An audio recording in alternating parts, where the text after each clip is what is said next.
chaps, just a quick video here for you, demonstrating something you've invented in ComputerCraft, and today I'm going to be showing you my Turtle Butler system. Right, so this is just taking advantage of the inventory capabilities that the Turtle's just recently got. So here he is, my Turtle Butler. He's looking a bit boring at the moment, but essentially he has lots of different jobs.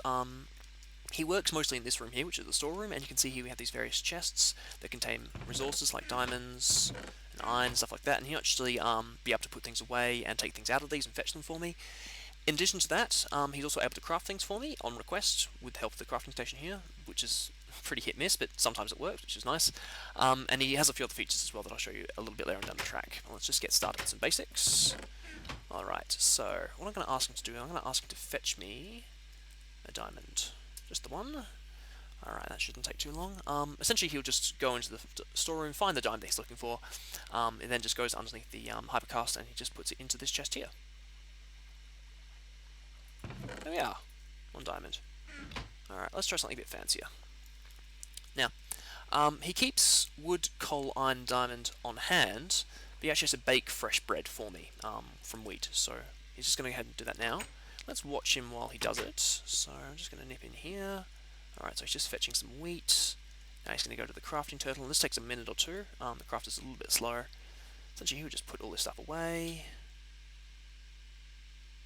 Bake some bread. There we are. Excellent. Alright, it's looking good. If you're confused by the inventory system, I'll explain it a little bit later on down the track. That's alright. And then he's just going to come and deliver it directly to me. So there we are. Some fresh bread. Let's try something new. Let's try building a tool.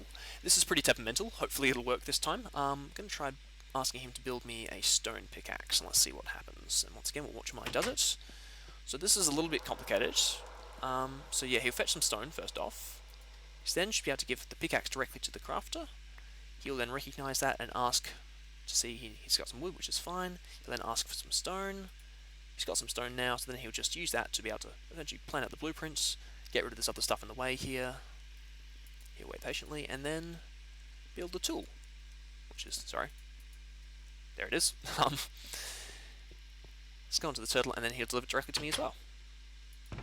Excellent, now I have a stone pickaxe. So there we are, that's the standard sort of features of the Turtle Butler within this space here as well. He has a few other things he can do as well, though, other than just this, which is quite nice. So I'll show you a few of those too. So nip down here, open up this door. Alright, so in addition to taking things out and building things for me, he can also put things away. So you can see here we've got some train stations, and essentially these train stations will have trains that come in from various different parts of the world. One of them is just from the back here, behind the farm.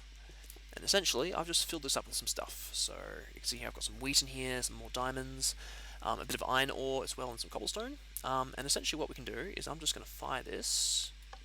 There we are. Off it goes. And then in a minute or two, that should arrive at my train station.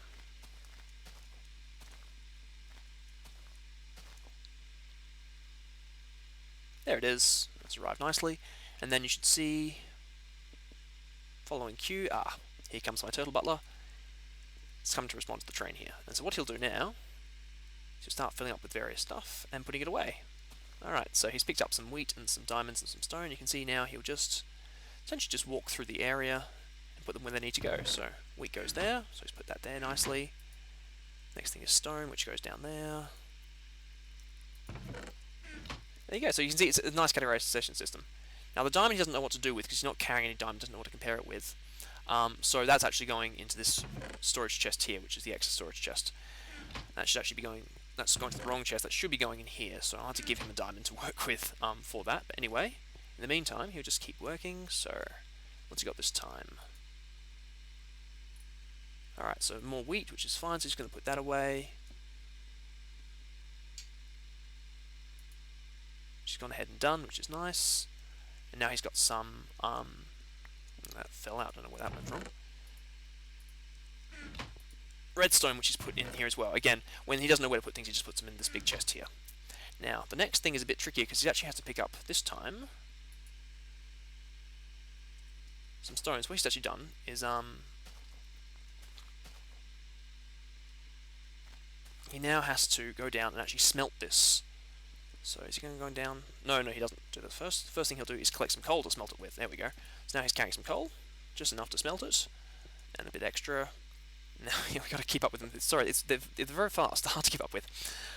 He'll now go down here to the smelting room, and he'll just put things where they need to go. So he's got enough space there, so he'll just put it in that smelter there, and then if we look down here, he should put in, good, 5 bits of coal. And now he'll come out again. There we are, excellent. Alright, and that will do. So there we go. Now that'll start smelting, and he'll come back and check that quite often, and just collect that when he has nothing else to do. But if he has another job that we'll ask him to do, then he'll stop and he'll take care of that and then deal with the rest of it. Alright, I think the last thing he'll do, we don't know if he'll do it with coal or not. I've actually forgotten if I've turned that on or off. Yes, it looks as though he's just going to head off, and what he'll do last off is to just fire the minecart off again. They can go back to where it needs to go. Now, you can actually get it so if you want to send coal back, there we go, we can turn on outgoing coal like this, which will be enabled. The butler's now checking the smelter to check see if it's done. Yep, that's right. And this way, essentially, if you have an automated system where you've got things farming for you outside the world, and inside the world you've actually got, you're going to require fuel for them to keep going, you can then just ask the turtle to put coal back in with each shipment that goes back, so that way they have something to work with. And that's pretty much the whole system. He's sort of, beavering away underground, some fresh iron. So the system, and he'll just sort of keep going back and forth and checking that periodically. So there we go. That is the Turtle Butler. Now the basics of the system is pretty simple, and I guess the thing I want to sort of push across here is the power that's sort of involved with the inventory management system that we've got here as well. So you can use this to build all sorts of crazy things. This is quite a small can example. I think that you can make this much larger to contain much more stuff as well. So that's certainly an option. Oh, he's fetching a minecart, which has come in. Didn't even realise. So there we go, which is quite nice. Now, I might show you this system here as well. It's again, the crafting's a little bit tricky in this because unfortunately, a turtle can either have a crafting table attached to it or a modem, not both. So the way these things communicate is not at all the way you expect. What you actually have to do is rather than just send the messages, you actually have to give them the sort of protocol of the things they need and then use that specifically. I'll show you an example. Just grab some wood here. Ask him to build us a wooden pick, I think. So just grab that. Alright, okay, wooden shovel now. Alright, so essentially, what we have here is we have the crafting station. If I want him to build something, first off I have to give him the thing I want him to build, which in this case is the shovel. He's found the blueprint. So he's just building the hilt now. And now the next thing he needs is he needs some materials to build it. So I'm just going to give him, let's give him some iron for that. He can use any material, of course. We just put this in the slot here. And then what he does is he tries to put everything away, because he has to keep all his inventory to know what he's building, and then puts it all back again. Again, if you have a look at the way this thing works, is it's actually comparing each individual item with the things in its inventory. So that way, essentially, if you want to build something, it has to carry around everything that it requires to build, and then look at it with each other to sort of know. So when the turtles do this back and forth, unfortunately, timing sometimes get mixed up and they get confused, and all sorts of things go wrong. So I mean, it's pretty error prone. It's not that effective. So it's not the best way to do things. But it is a crafting system. And if you wanted to build one that's a bit more compact, that wasn't so multi-purpose, so you had lots of different crafting turtles along here that dealt with that, it'd be much faster, much more efficient. So yeah, that's essentially the process. That's pretty much it, I think. I think he's done. He's crashed at long last. So yeah, again, this is still a pretty better system, and a few things going wrong here and there. But fortunately, you can sort of see the basics behind this, and you can make this quite a bit more complicated with a few more features, a bit more sort of intriguing stuff that you can do with it as well. So, all right, that'll do it for me. So thanks very much for watching, and take it easy.